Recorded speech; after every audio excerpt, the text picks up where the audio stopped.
Na kama ambavyo umesema, leo ndio bunge limekabidhiwa hizi taarifa kama ambavyo matakwa ya kikatiba yanataka, ibara ya 143 ya katiba kama ambavyo wamesema.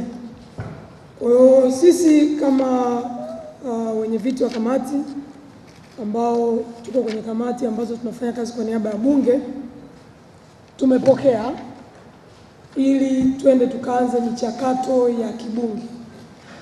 Sababu hili tukio ni la kwako, unaujulisha umma ili na sisi tukaanze michakato ya kibunge. Kwa na sisi tumepokea kwa niaba ya bunge na tutafanya michakato ya kibunge.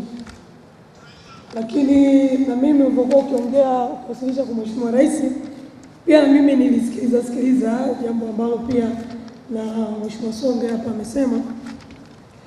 Kwenye eneo letu la serikali za mitaa, nadhani taasisi na idara zote 220 zimepata hati zinazoridhisha.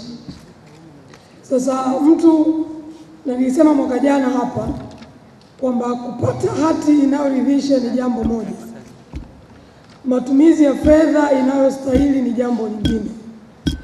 Matumizi ya fedha ambayo ameenda kinyume na utaratibu pia ni jambo lingine.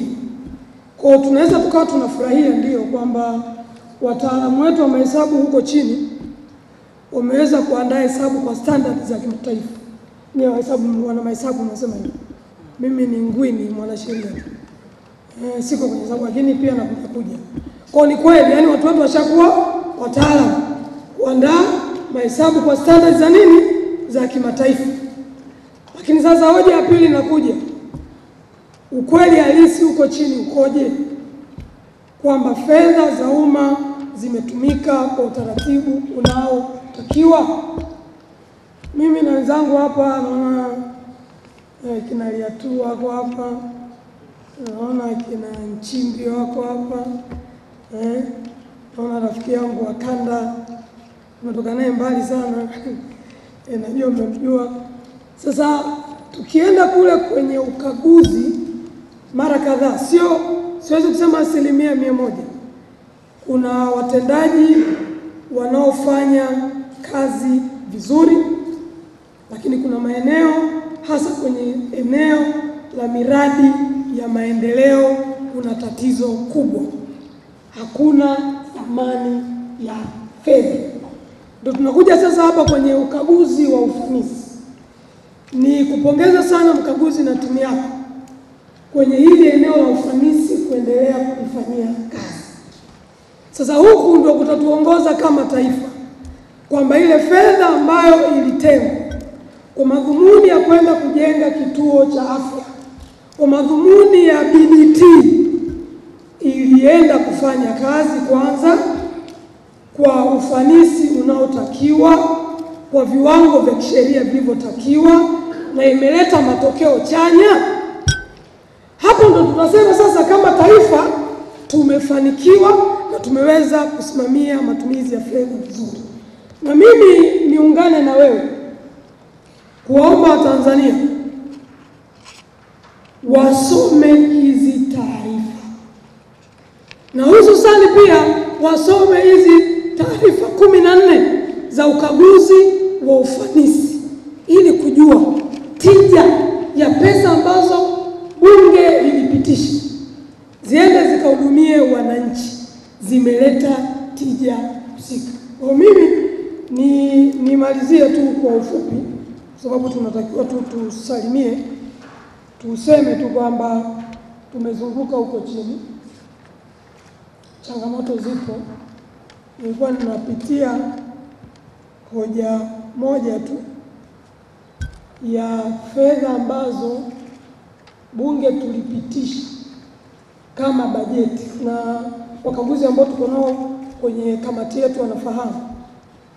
Tunapitisha kama bajeti, makusanyo na kusanywa inapotakiwa kwa mwaka huu. Fedha zinashushwa kule chini. Baada ya muda mfupi, kabla hata watendaji kule chini hawajaanza kuzifanyia utekelezaji wa miradi, zinarudishwa. Hilo ni tatizo kubwa hapa lina involve billions of money, more than 150 billion. Sasa katika mazingira kama haya ambayo bunge limepitisha bajeti ikatekeleza miradi ya maendeleo, bajeti inarudi hazina. Wesi nao wakurugenzi kule chini wakiandika kuomba fedha ambazo zilikusanywa zikachukuliwa, wanaambiwa watumie fedha nyingine ambazo bunge kwa mwaka mwingine zilitenga kwa matumizi mengine ya maendeleo. Sio kama tunaelewana hapa. Sababu kuna hoja ya kutokuwa na makusanyo ni jambo lingine. Mnaweza mkapanga budget msikusanye, mnagawana kale kakeki kadogo yakapatikana. Lakini mmekusanya budget, imepatikana. Tumepanga ijenge hospitali mwaka huu mmoja. Mnaingiza, mnairudisha, ama inaonekana kwenye mtandao lakini haiwezi kwenda kufanya manunuzi. Alafu mwaka ujao kwenda kwani burden kwa wananchi. Sisemi kwamba hakuna wakurugenzi wazembe. Wapo wakurugenzi wazembe wanakaa na fedha mpaka mwisho wa mwaka. Lakini hili Mheshimiwa Mkaguzi ni eneo ambalo sisi kama kamati ya RUCK tumekumbana nalo.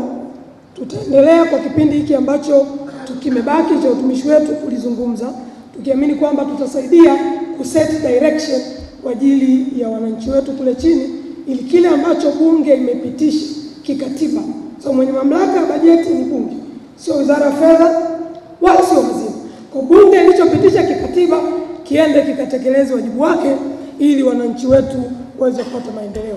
Baada ya kusema hayo, unajua tena mimi mkinipa mic siachi chachafya kidogo, ndio lifestyle. Kwa lazima tuseme ili nchi yetu ipone, lakini vile vile ili wananchi wetu waweze kupata maendeleo yanayokusudiwa. Asanteni sana.